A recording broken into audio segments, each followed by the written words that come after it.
Hi everyone, thanks for joining me. This is Vickieverlie, the Rock and Roll Prophetess, and today we're going to take a look at the second of the three eclipses. We're right smack in the middle of eclipse season, and this one is going to be also on the summer solstice.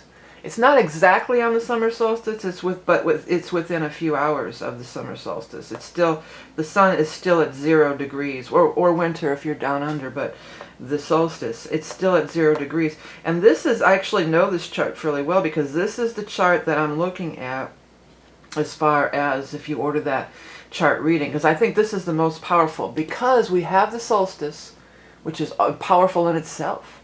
The solstice time is always, all the ingresses, the cardinal ingresses, which are the 2 solstices and the 2 equinoxes, those are when we change seasons. And it's a time for everybody to do some sort of a massive reset. We change season, the energy shifts, we change direction as a whole, as a people. And now with the eclipse on it, it's uber powerful. Okay, before I get too far into this, now if you're really anal about astrology, this is probably not going to be, I color outside the lines in a big way, okay? I use this as a jumping off point, and I have studied astrology, but I just use it as a jumping off point. It still is a psychic reading, and I almost use it as a scrying tool. So if you're really super astrology is this and that by the book, then this might not be the forecast for you. If you are somebody who's looking at this and thinking, I'll never understand this is going to be way too complicated, hang on, because as I get rolling and get more into it, it becomes less about astrology and more about just getting downloads and kind of channeling some information. So it's a little bit for everybody. If it's your cup of tea, great. If not, that's cool too. I also do psychic tarot and psychic astrology, and I've been doing it for like 30 years. So here it is. This is the big turning point, I feel. I mean, the turning point. If I had to give it a title, it would be the turning point. Because, again, of what I just said about, we have this ingress, cardinal ingress, solstice energy. So there's this big shift. And then secondly, there is this, eclipse happening at the time. And this is a tight eclipse. It's right in there. It's 29, it's right in there. It's so the other one, it was a little bit of a ways out, the Sagittarius one, but this is dead on. It's an eclipse for sure. I did run the chart for the actual ingress, and the only difference is the moon is over here about 25 degrees of Gemini for those astrology people out there. So the ingress chart, the moon just moved. It's a few hours apart. It's like 4 or 5 hours apart. So it's just all counted in as the same. The rest of the chart is identical. So we're bringing in the Cancer energy. This is going to be a nice change, I feel, because we had a lot of stuff going on in Gemini. And our minds, the downside of the Gemini energy is our minds can get really busy. Our minds can get really busy, our minds can go crazy and overthink and get worried and escalate, and the hamster wheel thing. Now we're getting into Cancer. Cancer is the mother of the zodiac. It's the moon. It's feminine. And that's another reason that the eclipse in the sign of Cancer is very powerful, because the ruler of Cancer is the moon. So it's its own rulership, which amplifies and makes it very powerful. And the eclipse makes it very powerful. And the ingress. So we're at a big turning point here. There's an opportunity for a big turning point. There's an opportunity to take a leap, is what I'm hearing. And it's an opportunity to come out of this busy mind and busy, accusations is what I'm, throwing back accusations and mental, and really drop into the heart, or really, Cancer energy is more in the stomach. And the stomach is also, it's kind of overlooked, a little bit. The solar plexus, and then we go down into the, the orange area, that chakra, I don't know what we call it, the sacral chakra. Yeah, which is also like Cancer, giving birth, the mother. But a lot of times by tuning in, we all know we got to get out of our mind and drop into our heart for, to feel things and have decisions and so on. But your gut, it's the old spray. I just had a gut feeling. What is your gut telling you? That's not just, the guides are saying, that's not just whistling Dixie. Yeah, you hear that, everybody? It's not just whistling Dixie. it's a true, there's some truth in it. There's probably many of the old sayings and parables or whatever you want to call them. But yeah, a lot of times I'll do that. I definitely do that with food because I have a lot of digestive issues and I've had them for years. And I don't know where I heard this or saw it somewhere, but I'll look, I'll be deciding like, what am I going to cook for dinner? And I'll put my hand on my stomach and listen, let my stomach talk to me. And it doesn't have to just be about what food you're going to eat, If you put your hand on your stomach and ask a question, you'll get a reaction. Our bodies are talking to us, our stomach's talking to us, our heart's talking to us, we're all talking to us, but we just don't take the time to listen. Everything is talking to us, but we don't take the time to listen. And that's another thing about the Cancer energy. It is listening. It's receptive, it's feminine, it's receptive. It's listening, it's feeling. I'm sitting here right now, I just picked some beautiful mock orange. And I don't know if you guys can see it, it's just gorgeous. And it's so fragrant, and it's sitting here in my beautiful vase right in front of me, and it keeps blessing me and sending little bits of fragrance over to me. And I feel like it's communicating with me. I really do. It's just like, here, have a little beautiful scent. Like it's giving off vibes, or it's giving off love energy. And that's, the Cancer energy at its best. It is unconditional love. It is the mother, it's the nurture. We love our kids unconditionally. We love our pets sometimes unconditionally, if you pet parents out there. And that's what that's about. Forgiving people for their misgivings, for their shortcomings. Instead of over-analyzing them and, oh, they're such an asshole, and starting up all this crazy stuff. It's just like, a little bit of love goes a long, long way. That's one of my tunes that I have to get up, record it and get up on somewhere, post it somewhere. But yeah, a little bit of love does go a long, long way. And that's what this is about. Nurturing, compassion. It's opposing all this Capricorn stuff, but not exactly. These are in higher degrees, and it's in conjunct to the Saturn. But it's all about nurturing, and it's also self-love. And it also rules home and family. So it could be your home. You can do things around your home, make changes in your home. It does rule food. Cooking some nice food, changing your diet if you're trying to go vegan or get rid of sugar or do some kind of big diet change thing. This could be a really nice energy just on a mundane level to do stuff like that in your personal life. Fix up your home, do things around your house to make it more pleasant. But it's also this self-love, do a little pampering. Even if you're just at home, maybe, take a bath or, do something. It doesn't have to be going to a spa necessarily. It's probably more doing stuff at home or enjoying, the beautiful nature in your yard, like me with the mock orange is so beautiful right at this time of year. Whatever. Just little things to show love and appreciation. Because isn't that, ideally when you think of mother or the divine feminine, really? Grandmother. You can even go grandmother energy. So a lot of people get real triggered by their mothers.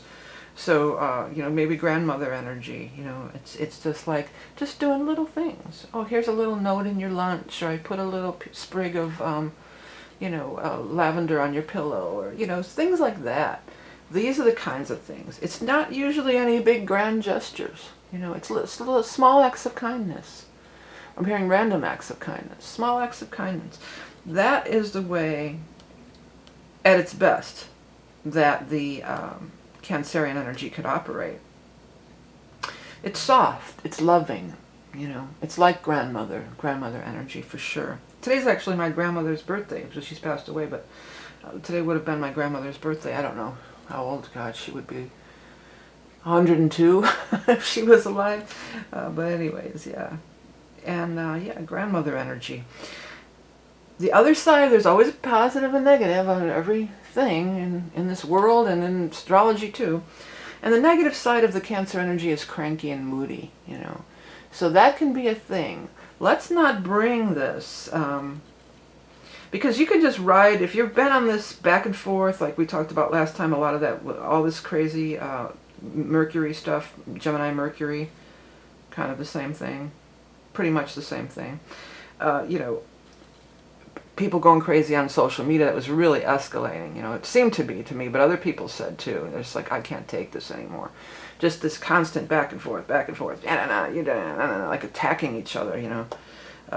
They said, you say the sky is blue, you know, and they go, well, they're going to, you know, attack you because you said the sky is blue. And then they're going to go find, you know, 5 different posts that say the sky isn't blue, instead of just going outside and looking up at the sky and yourself and saying, oh, wow, the sky is blue, you know.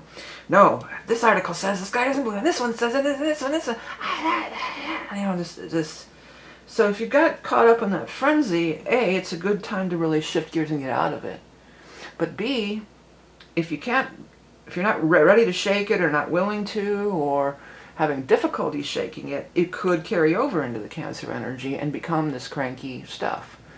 You know, the negative side is like the grandpa, like, get off my grass. Hey, you kids, get off of my grass. You know, like the cranky old, you know, that kind of vibe. So I don't want to go there. I mean, I don't know if you want to. I don't think anybody wants to go there. But if you're not conscious and aware, you could slip in. And I'm not saying, oh, I'm so conscious and aware, you know, I'm multidimensional and I'm so higher than you. I hate that shit. I'm not saying that, okay? I'm saying take this energy, use it to your advantage. This is a powerful shift, a powerful, you know, changing of gears, changing of seasons, and use it. Don't let the world have its way with you. Harness these energies when they come around. Harness them and use them to your advantage, and use them to their fullest. Try to use them to their fullest advantage. And the fullest advantage would be to be more loving, just plain and simple. That would be it. Okay.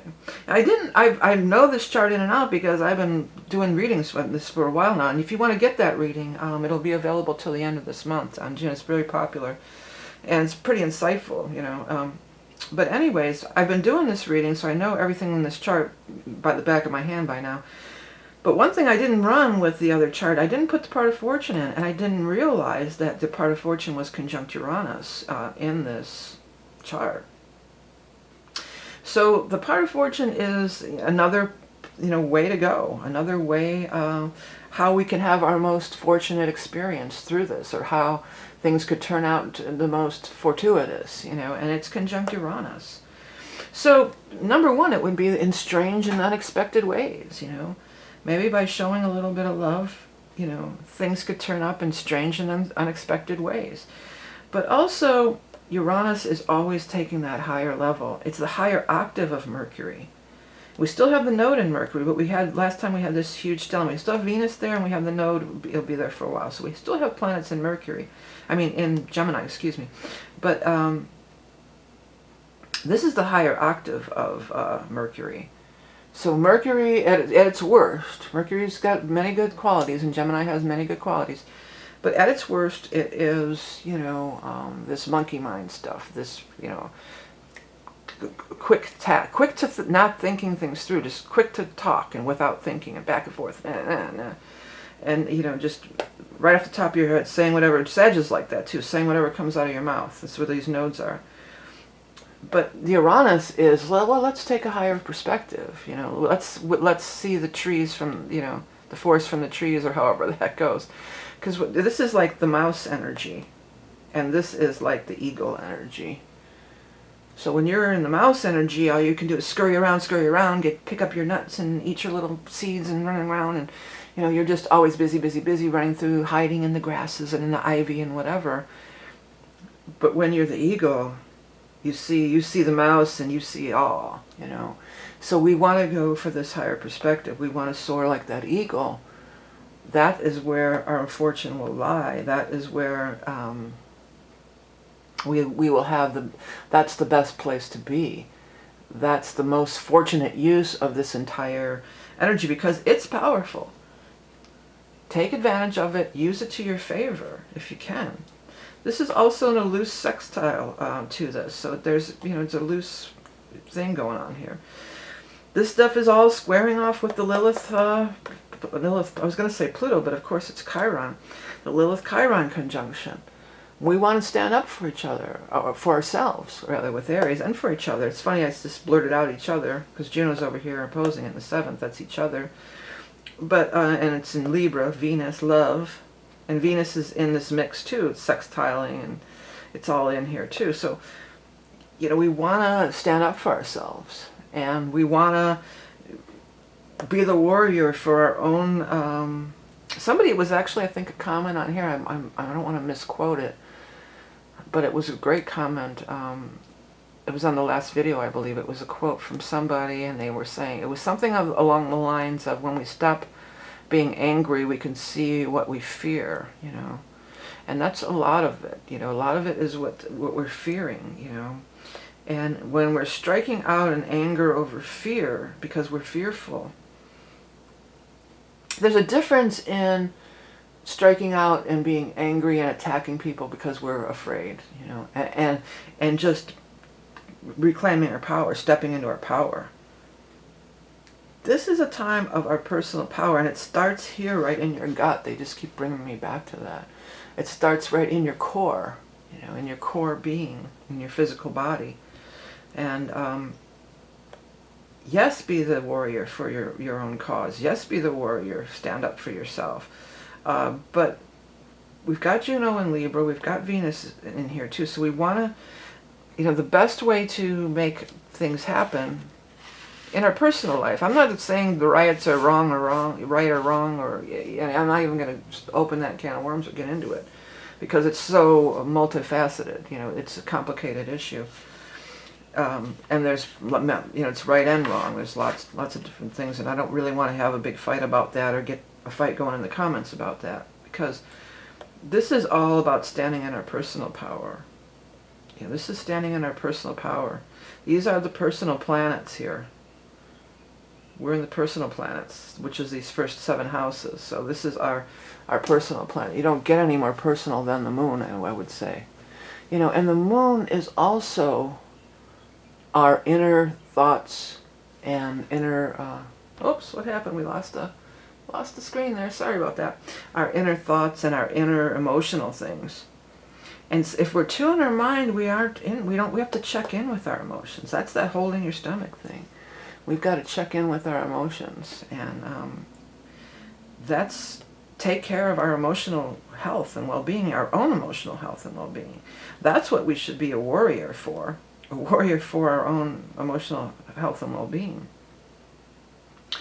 Mars is conjunct Neptune at the time of this. So this is a very different, it's kind of a conflicting thing, because Neptune is all spiritual and beautiful and the arts and, you know, often la la land, and Mars is right in your face, you know. So the two of them coming together, I mean, you know, as with everything, it can just go either way. I mean, negatively, you know, you could be, you get pissed off about something and you might not have the whole picture. Neptune is, you don't see things clearly, you don't have the whole picture. Neptune, though, you could take it the other way. Neptune, you could discover something. You could discover a secret or something hidden. A secret in the world at large, maybe. Or maybe just a secret about your own self. You know, about notice things that you really hadn't noticed about yourself. And again, it's tying back to the emotions. It's trining over here with the Mercury in Cancer. And then you could be motivated. Mars can be very motivating, and you can be motivated and you can take action about it.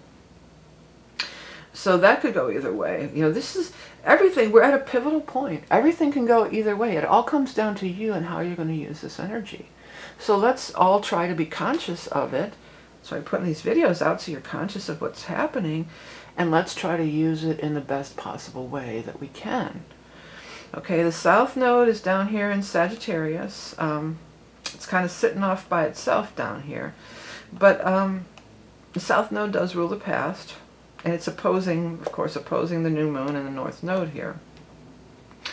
So the past, even though it's not in Capricorn, it's right here on the cusp, and we do have the past isn't ready to let go of itself. The powers that be, the Capricornian energy is not really ready to let go of its power. It's just not.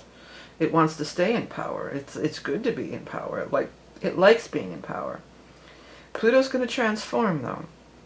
And what I've been telling everybody in this reading, whatever's being transformed, and that would be different in everybody's chart, you know, But the fact that Jupiter is traveling right with it, that's beautiful. That's going to say that there will be blessings, you know, that it will be a blessing. Because the South Node is kind of tied in here and everything, it might not be a blessing apparent, you know, it might not be apparent at the time it's happening. Because Pluto can be pretty dramatic and kind of rough at times, you know. But Pluto gets a, you know, the bad rap. It's not all, oh, we're going to destroy everything in your life and change everything, you know. It's going to be ripped away from you. If you don't cooperate, it could get ugly like that, you know. Pluto could get ugly. And Pluto with Jupiter could escalate it. This is probably a lot of having what's going on with these riots that we're experiencing, you know. We want to change it, and we're tired of this, and it's expanding and blowing up. But it doesn't have to be. Pluto's a very powerful little planet there. You know, I still think Pluto's a planet, and I'm still calling it a planet. And you can harness that power. You know, Pluto's not, you don't have to fear anything. Many people fear Pluto and they fear Saturn. And, you know, Pluto and Saturn, you know, they're powerful players. And again, if you work with them and use the power and use the energy to your advantage, okay, we know Pluto's in Capricorn. Something's going to get transformed. So let's make the most of it. Let's participate. Let's not be afraid and run away from it. Let's grab the bull by the horns and participate. So like in this case, if you're Aries rising, say it's going to hit in your 10th house, or maybe it's going to hit on some planets of yours, well, you know, your career is probably going to change. Maybe your job was eliminated during this whole quarantine thing, you know, and instead of, you know, running away from it, oh God, what am I going to do? And it's horrible in my life, you know, Jupiter, it's going to be a blessing. You know, a lot of times when we lose, this is true all the time, when you lose a job or something is taken away from you suddenly like that, it always seems to turn out to be a blessing if you don't hang on too tightly, you know. If you say, okay, well, what's the blessing, universe? Show me the blessing. Because maybe if you were in some crap job that you hated, for instance, you would have never thought to go anywhere else. You're just like, well, that's my lot in life. I have to work some crap job that I hate, and that's what I'm going to work it till I die. Or, you know, you wouldn't have made this leap. Pluto's getting us to make leaps. It may be uncomfortable to make these leaps. It may be something that we wouldn't have done if left to our own devices. Maybe we wouldn't have changed careers, or we wouldn't have, you know, did this or did that, whatever is Pluto's, you know, disrupting in your life.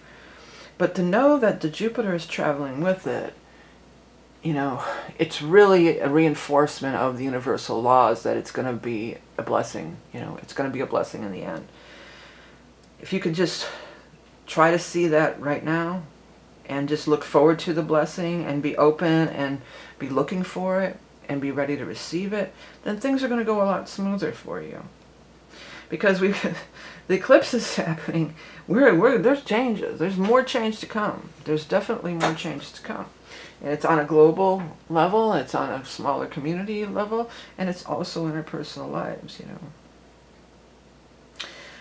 Saturn is again in Aquarius, but he's rolling back. He's going to roll back in and join the Capricorn gang over here. Pallas is there too. Let's address that real quickly. Now, Pallas being there, you know, that's new and inventive ways. Also a warrior, but new and inventive ways.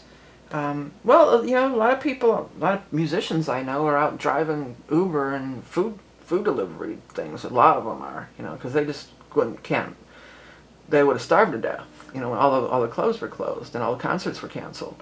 So they're out driving, you know. So innovation, you know, innovative ways to do something. And maybe you had kind of fun doing that. And maybe now you got your, I mean, it could be anything, but just let's use this example of the musician. So now you got your Uber thing all set up, and that maybe if you've got a week or a month where there's not a lot of gigs, you could just hop back in and do that. So you won't have this fluctuation. I mean, there's always going to be something. And you, with Pallas, it might be something you just never thought of before. I lay money that my musician friends never thought about doing Uber or Uber Eats or whatever the hell they're doing, you know, these different driving jobs. But I bet you a lot of them are like, hey, this isn't too bad. I mean, I can work when I want to. Because I think I was just talking about this in a reading. I think that's a lot of the appeal of you know, being a musician, you know, you don't have to get up early, you don't have to dress any certain way, you know, if you like to drink, you can drink on the job, you know, and, you know, there's a lot of kind of freedom in it, you know. I think a lot of people like that freedom, you know, and so it's like, hey, this isn't bad, you know, maybe I'll continue to do this, or I'll just keep my, I don't know if you need a license or whatever you need, you know, I'll keep this, my account current, so maybe if there's a lapse in gigs, you know, and then they won't have to sit around worrying. So these other avenues are, you know, opening here. And also back to the self-nurturing thing too. What really makes you feel good? So many people work jobs that they hate. I mean, so many people work jobs that they hate, you know, and now that those jobs that you hate, for many of us, you've been away from them, and maybe you've really come in to discover what does nurture me, what does make me feel good, what do I enjoy, what feeds me. Cancer is feeding. What feeds you? What feeds your soul? And we're moving more and more towards a gig economy. We really are, you know. These companies, I think, too, they're finding out that, you know, we don't have to have these people in the office all the time. A lot of people who work office kind of jobs, you know, they're just doing their, their Zoom meetings and that, and it's working out fine. And I feel like a lot of companies are going to say, oh, hey, you know, and that would be great for some people, would be great for me, you know, I do it anyway, but if I, you know, I always hated that too, like that 9-to-5 grind and being in the office at a certain time, you know. That was never anything I was going to be able to handle. You know, I never did. I worked a couple jobs like that, but it was very short-lived. So I think a lot of people would prefer that. I know sometimes it can be chaotic if you have kids running around and stuff like that, but I think that we're moving more and more towards that. Just like it started in retail, right? There's less and less brick-and-mortar stores. I think there's going to be less and less brick-and-mortar offices, too. And, you know, it'd be interesting to see, you know, our society is transforming and changing. It really is. And in many ways, in many, many ways, you know, the list is infinite of how we're changing. We're always changing in the expanding universe that we live in. But it's changing, and it's interesting to see what will come. Don't hang like everybody's so sad because malls are closing. Well, so what, you know? I heard that one place was going to make a mall into a homeless place, you know. It's already got the cafeteria kind of set up and homeless shelter and rehab. I think, you know, that's great. I think that's great. But, you know, there's different, it doesn't matter if you think that's great or not, but there's just these new, the part of fortune is in Uranus. And Jupiter and Pluto are with Pallas. These are new and innovative ways of doing things, and it's being adaptable. Being adaptable. I had this great, I was at the lake channeling for my book the other day, and I went to this different park that I usually don't go. I usually try to stay as much away from people as I can when I'm doing this. But it was just a beautiful day, and I was near there, and I said, well, I'm just going to pull in here. And it's this park with this lot of kids and families and everywhere. And I had so many funny things happen with these kids, and the channeling was all about these new kids that are coming in, and they're already awake. I mean, I suppose many of us were already awake when we were little children. I know I had a lot of crazy visions and things happening, because this is mothering and nurturing children too, in a way. Well, Leo's more children, but I think of it as mother-child relationships. But anyway, so, and the channeling was all about that, and these new kids, you know, they're just here raising the vibration, and they're, one really funny, there was a bunch of fun, well, one of them, these two kids came running by me, and they go, let's play Capture the Grown-Up. Right as I'm channeling and writing about, you know, these new kids and all their energy. And I just thought that was so funny and crazy. It's just like, yeah, let's capture that grown-up. Not necessarily I'm a grown-up and let's, you know, but let's capture that grown-up mentality, that grown-up ideas of we got to work and life is a burden and it sucks and it's too heavy, you know. And like I was saying before, we all came in awake, but we came in heavier and heavier energy the further you go back here. You know, I was born in the 60s, and it was a lot of crazy stuff was going on, riots and stuff during that time frame. But it also was a very, you know, heavy energy. I went ahead and, you know, got basic cable back because we were in quarantine. And during the day, there's a whole bunch of TV shows from back in that era when I was growing up. First there's That Girl, and then there's I Dream of Jeannie and Bewitched. And especially I Dream of Jeannie and Bewitched. I loved those shows when I was little because they're so magical, you know. It's the women who have magical powers. But in hindsight, 2020, the year we are in right now, in hindsight, you look back at it and it's just like, that is so sexist, God. And those are the things that we were being programmed with as young girls, Jeannie has all these, and Bewitched too, Samantha have all these beautiful magical powers, and, they're beholden to, they have to shut down those powers and be, do things in the mortal way. And then Jeannie, of course, she has to obey her master. It's like, wow. And I'm not a militant feminist or anything, anyway. And I can still enjoy those shows because, it's just, my childhood. But when you look at it, we really have come a long way and things really have changed. And this is back again to this divine feminine, and, we don't have, women shouldn't have to shut down men shouldn't shut down their magical powers. Nobody should. Everybody's got to shine, shine, shine. Keep it shining on, like Grand Funk Railroad said, right? Yeah, everybody's got to shine. And with the solar eclipse, this is a time to shine. And this is a time for the divine feminine to shine, Yeah, so, yeah, and I'm watching those shows. Oh, sorry. Come here, buddy. Come here, buddy. And I'm just realizing that, come here, that, these are these subtle things that were being programmed to us. Like, don't show your true magical feminine self. Come on over here. I'm sorry, the dog is barking, as you heard. I'm trying to get him away from the stand here. Don't shut that down. Let it shine. Everybody's got to shine, shine, shine. And I do mean everybody. I'm not a militant feminist, It's for everyone.